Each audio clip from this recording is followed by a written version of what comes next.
Hello, everyone. Welcome to the Kidblog Podcast. How do moderation tools empower students?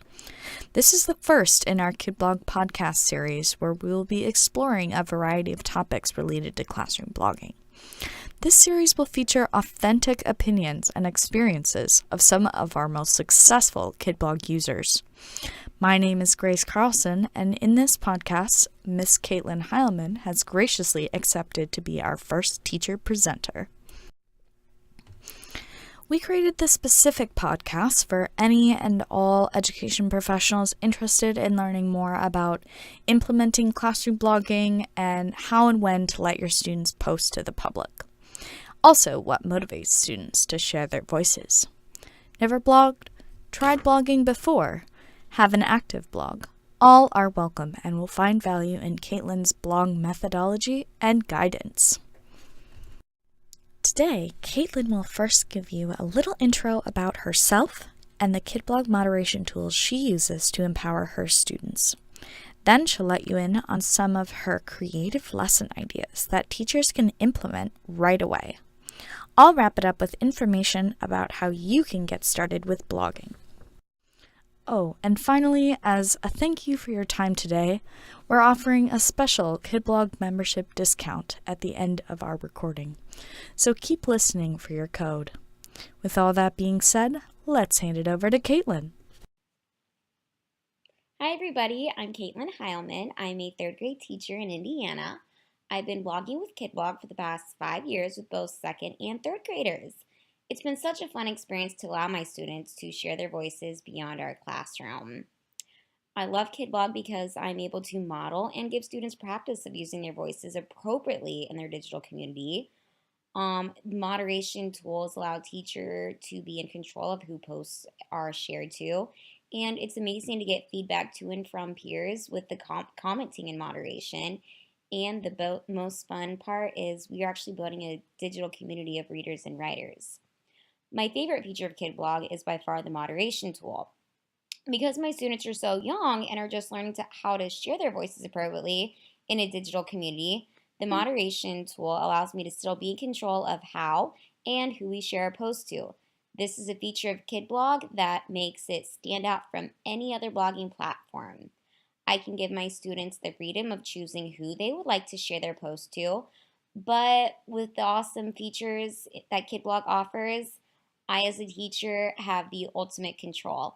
And so, with that, since my students are so young, it's still a controlled environment for them to practice digital citizenship skills.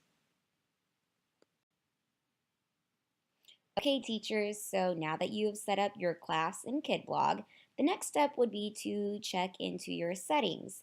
This is where all of the moderation tools can be found, and you will have the choice of if your students can choose who they are posting to, if you want to be in full control, and if what kind of notifications you want, or whether or not you want to approve which post you'd like to approve, or if they're just going right into the classroom.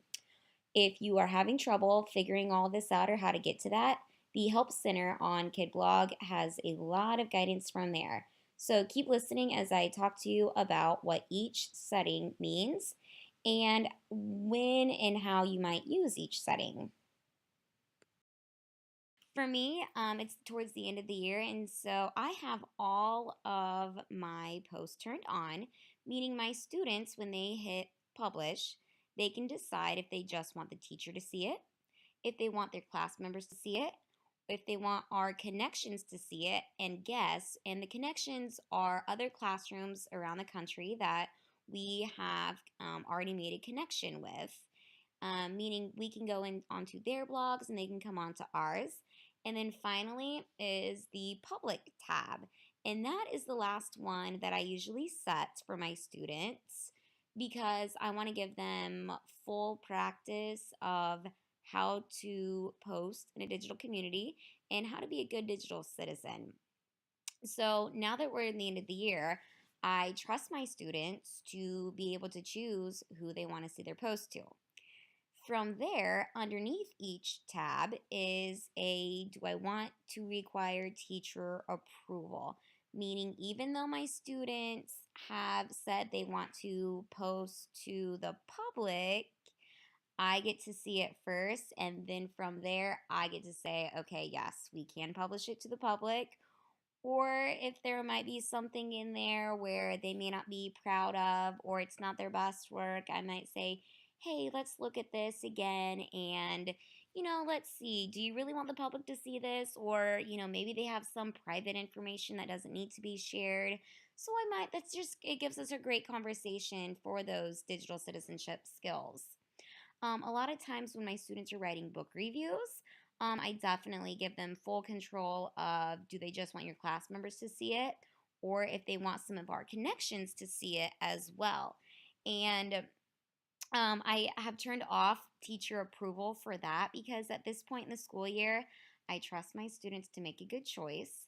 So I do allow them now to go ahead and choose to post to their connections too. And it makes it a lot more fun because they know that somebody outside of our classroom is going to see this, and then they also have the opportunity to comment on their writing too. So it is true authentic writing, and they have a real audience. And so I've noticed that my students put so much more effort into it when they know that it's going to be posted to somebody outside of our classroom walls. And it's still awesome because I start out as being in full control, and then as I earn my students' trust and they show me that they can respond and comment and post their best work and go back and edit, it's great for me to be able to go in and decide, okay, I'm going to turn off approval for this tab. I'm going to turn off approval for connections now. And I usually keep, for the public, approval request all year long, just because when it's out to the public, that means anybody with our Kidblog link can come in and see the post. And so I do let my students choose to publish there. However, I know that I get to see it first. And so my teacher heart, it just makes me feel a little bit better knowing that, okay, I can read my students' post before it goes out into the digital world. Um, Also, I like that sometimes my students just want me to see their work. And so I love that they can choose, all right, just the teacher. And so that shows me, okay, this must be something special that they want me to see first. Then after I read it and I talk to them about it, if it's really good and I think, hey, I think you should post this to maybe your class members to see or even farther out into the connections or even the public, then it gives me that opportunity to comment back to them or even have that conversation with them of, yes, this is okay to publish. This is good work. And so these are just some of the features that I love about moderation because students can choose who they want to publish it to, but yet I can have the approval first and I can read it first. And so it allows me to have those conversations with them as well. In the settings menu under privacy, and then if you scroll down underneath the post section, you will find the comment section. And here, this is where you get to decide on who is going to get the chance to comment on your student's posts. And this is the exciting part because this is what gives your students um, that authentic, real audience where they actually see, oh, my teacher isn't kidding about people reading my post because they get a comment from them. And so, obviously, with teacher, you don't need any approval required whatsoever. Then, class members. Do you want your class members to post on each other's? And I highly, highly, highly recommend keeping this on. Now, I don't have approval required for this for the teacher because holy moly, it comes up with a lot of work on my side where I have to come in and say, okay, approve, approve, approve, approve, approve. So I allow my students to just go ahead and comment on each other. Then the next one is the connections and guests. The connections, again, are the classrooms that you have already made connections with. Now they can come in and read, and do you want them to be able to post as well? I have this turned on. I really love it when to see my students' faces when another student from our connections has made a comment back to them. And then finally, the public. The public would be okay, it's anybody with a link who can come in. And I now have this turned off because some of the certain posts that my students have been writing, I do want the public to come in and comment and see what my students are doing. We've done some opinion pieces about news articles. And so I have shared our Kidblog link with, certain individuals, and I want them to come in and, give my students some feedback. It just makes it so much more authentic for them. But this is totally up to the teacher on, who you want to actually comment back. And like I said, it makes it a lot more authentic and real when you allow for, especially your connections, to comment back to your students. However, it wasn't just me stepping out and saying, all right, guys, go in and comment on whoever you want. No, it took a lot of me modeling, and we talked a lot about what appropriate comments are. We talked about the kind comments, what appropriate feedback is. When you see another student who has, all kinds of grammar mistakes and all kinds of spelling, you don't call them out on it. We talk about how a good comment would be giving, some things that you liked about their post, just to, so that you can prove that you actually read it. And then give them maybe one piece of advice or a suggestion. Maybe say, oh, I see that you use the word said a lot. Maybe next time use your thesaurus and see if you can, use some different words as well. And so, of course, at the beginning of the year, I had a lot of students commenting, oh, great post. Oh, cool. I like that too. And so that gave me an opportunity to stop and model and discuss what a good comment looks like, as opposed to one that's just, oh, that's neat. Oh, cool. And so now it's amazing for me to see what my students are actually commenting on. And even what other students from other classrooms, I get to see what they're commenting back to my students too.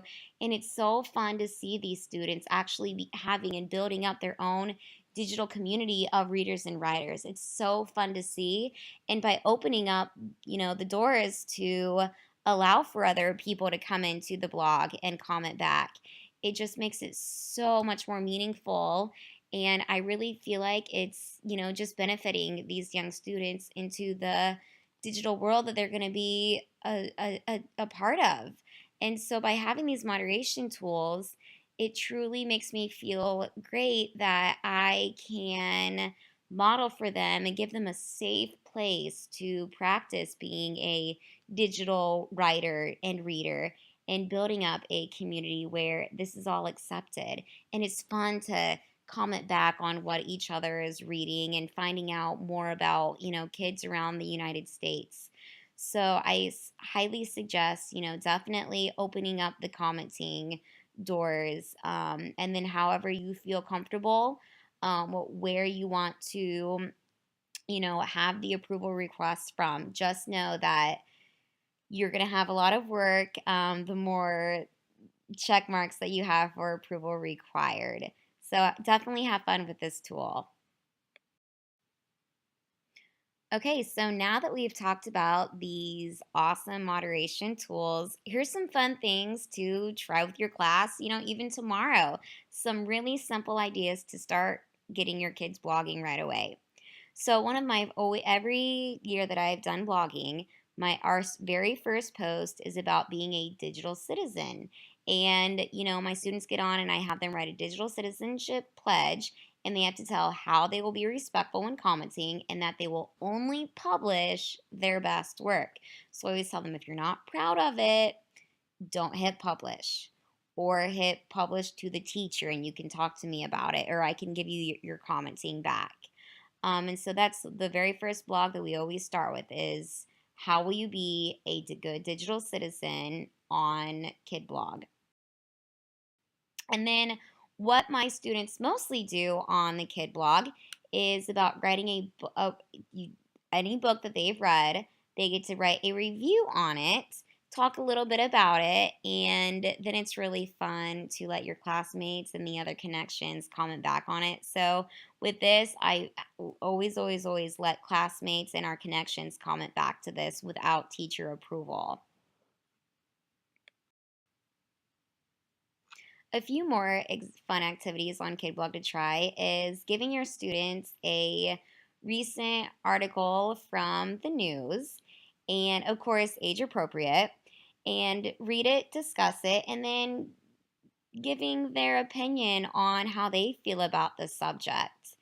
And this is one that I would definitely allow for the public to read and see, and the public to also come in and comment on it. I would usually share this with the inappropriate audience. Um, and so it just, it gives the students an opportunity to know that their voices can be heard to a larger audience. Something else that's fun that I would definitely have my students publish to our connections is writing about a school event that we've done or a holiday that maybe, students around the world or, around the country, they may not celebrate as well. And so this is a fun one to publish to our connections and having our connections comment back on a school event that maybe there's a similar school event that they have going on too. And then finally, I just want to say that Kidblog has truly changed the way I have taught reading and writing. It's so much fun to actually build a digital community of readers and writers that go farther than our classroom walls. And when my students know that their writing and their voices can be heard to a larger audience, the initiative they put into it, the engagement that they have, the stamina of their writing skills just goes through the roof, and they put so much more effort in, and I get so much more out of their writing. So have fun with Kidblog, try out these tools, give your students plenty of opportunities to practice, and then once you trust your students, then start putting them in more control of who they want to comment out to and who they want to share their voices with. Fantastic. That again was Caitlin Heilman, a third grade teacher out of Indiana, blogging veteran of 5 years. You can find Caitlin's class blog at kidblog.org/class/Miss Heilman 3/posts. Clearly, teachers have a lot of control when it comes to various post and comment moderation settings, from teacher only to public. But kids have a lot of independence here too. And as Caitlin mentioned, her students feel a lot more motivated to write better, publish their best work, and share their voices when they know they have an audience outside of their classroom walls. If you're interested in setting up a classroom blog, Caitlin is under a Kidblog Teacher Premium membership, which you can sign up for with our special listener discount available for a limited time. Use code PODCASTMT25 to get 25% off a new Teacher Premium membership. That's PODCASTMT25 in the promotion code box when you sign up on our website at kidblog.org. A Teacher Premium membership is the perfect membership for one teacher. It comes with all of the online publishing moderation tools described in this podcast and creates a safe space for up to 200 students. Your students' digital portfolios will build automatically, and posts published to classmates, connections, and public will also be displayed in a cohesive class page. Already registered under a Teacher Premium membership? If you have neighbors across the hall also using Kidblog, consider upgrading your school to an Admin Pro account, specifically built for teams of teachers, schools, and even districts. To learn more about Admin Pro or request your quote today, visit our website kidblog.org/home/admin-pro. If you have any questions about memberships, please email us at membership@kidblog.org. That's membership@kidblog.org. Thanks everyone for listening. We hope you enjoyed our podcast today and hope you consider tuning in for our next one in the series. That topic will be announced soon, so stay tuned to our blog and social media, Twitter, Facebook, and Instagram for more information about our next podcast. See you next time.